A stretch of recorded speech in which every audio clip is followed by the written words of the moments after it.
anxious about going back to work? I know that there are millions of people who are in exactly that situation. As our provinces and states and countries start to open up, there's a lot of people who are feeling an unusual anxiety about having to go back to work. First of all, we don't know what that'll look like in most places, and that makes us nervous. Secondly, we're nervous about what this virus can do to us, to our family, to our lives, and we don't want to re enter too early, yet we need to keep our jobs. So this week I have 4 tips for you on handling the anxiety that occurs when we think about going back to work or when we start to go back to work. And the first thing I want to give you is permission to feel anxious. And it's okay. Whether you're formally diagnosed with anxiety disorder or not, this is real. And it's okay to feel nervous. It's okay to feel that anxiety. It's okay to be up in the middle of the night worried about what that's going to look like. So first of all, give yourself permission to feel what you feel. Give other people permission to feel what they feel. If other people are like, no, I'm fine, then don't worry about them. Or if you know other people who are suffering even more anxiety than you are suffering, that's okay too. So permission is first. The second thing we need to really do is stay informed about what it is that our companies are planning to do. Maybe they don't know yet, but as they start to release this information, get as much as you possibly can from them.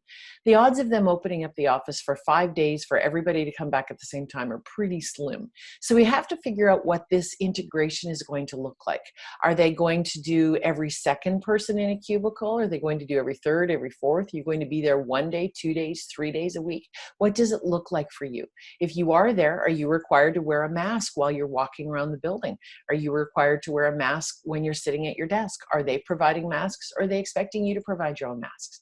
So you need to know what the expectations are for your organization.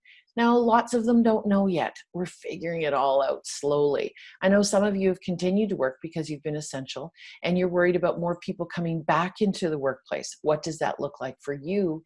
And what is the information that your company is sharing? So get on that email list, read those emails that come your way, and find out as much information as you possibly can about what your company is planning to do. The third thing you need to do is set your own personal boundaries. What are you okay with? What are you not okay with? And figure out how you're going to respond if someone crosses those boundaries. For instance, let's assume in your workplace that they are saying only one person at a time in an elevator. Fine, that happens in a lot of buildings right now. What are you going to do if someone steps into your elevator? If you're already in the elevator and somebody goes, hold on, and they jump into your elevator. Are you going to be okay with saying, excuse me, you need to get off this elevator, this is my elevator? Or are you going to be comfortable saying, excuse me, I'm getting off this elevator? So figure out what the boundaries are when they're crossed. I mean, to a certain degree, we need to have those boundaries already when we go shopping or when we're out in public in the park. I'm a runner. When I go run, I know that we're supposed to be 6 feet apart. I'm not sweating and breathing all over people, but if they don't move over, I'm perfectly fine to run around them. Gives me a couple extra steps, makes my run a little bit longer. I'm fine with that. Are you okay with that? You know, what are your boundaries going to be? And be comfortable saying to people, please back up just a little bit if that causes you anxiety. So you need to know not only what your boundaries are, but what your response to when someone crosses those boundaries are. And the final tip for you this week is to really keep yourself healthy in all ways, mentally, physically, emotionally. That means continue to exercise, continue to get fresh air, continue to sleep well and eat well, and really take care of your body. You're right. Someone might be in public and they're infected. Whether they know it or not, we still have to physically be able to fight off whatever this virus is. So keep yourself healthy. If you're anxious, it's likely to affect your sleep. It's potentially going to affect your eating habits and your exercise habits.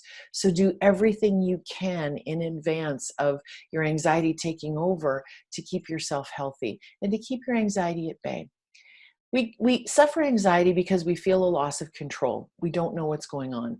These 4 steps are going to help you feel more in control. Are they going to completely get rid of your anxiety? Probably not. But if they make you feel a little bit better, that's the most important thing to staying on the right track. Good luck this week, everyone.